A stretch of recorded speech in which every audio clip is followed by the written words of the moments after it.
Son günlərdə Allah dünyada zühur edir, öz təlimlərini verir, Siyonu qurur və bütün insanları gecikmədən Siyona gəlməyə çağırır. Onun bunu etməsinin konkret səbəbi və məqsədi var. Siyon nə səbəbdən və hansı məqsədlə yenidən quruldu? Zəbur 133-cü məzmurun bir ayəsində deyilir. Nə yaxşıdır, nə xoşdur qardaş olub bir yaşamaq. Belə yaşamaq qiymətli yağ kimidir, o yağ ki başa çəkilib saqqala, Harunun saqqalından paltarının yaxasına axırdı. Sanki Hermon dağının şehi Siyon dağlarına düşür. Yəni, Siyonda. Çünki Rəbb buyurub ki, bu məkana bərəkət, nə? Əbədi həyat verilsin. Zəbur 133-cü məzmurun peyğəmbərliyi nə vaxt yerinə yetəcək?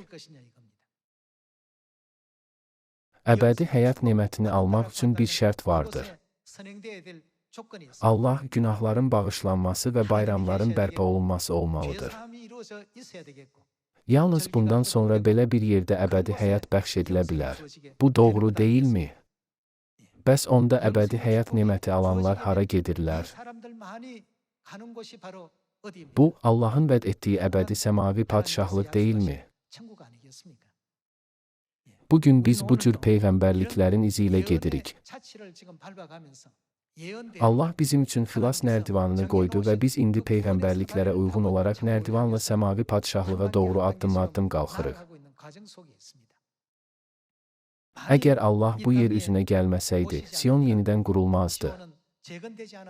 Əgər Siyon yenidən qurulmasaydı, biz xilasımızın yolunu düzgün təyin edə bilməzdik.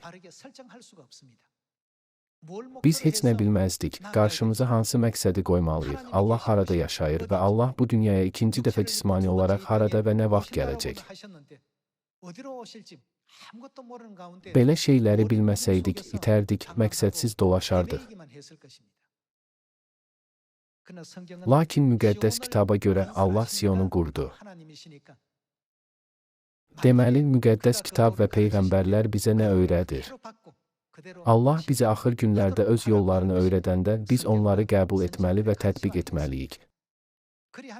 Sonra günahların bağışlanması və əbədi həyat nemətləri bizə bəxş ediləcəkdir. Həmçinin Allah bizi Vəhiy 22-ci fəsildə qeyd olunduğu kimi əbədi və əzəli padşahlıq edəcəyimiz səmavi padşahlıqdakı izzətə aparacaq. Bunlar müqəddəs kitabın 66 kitabında peyğəmbərlərin şəhadətləridir.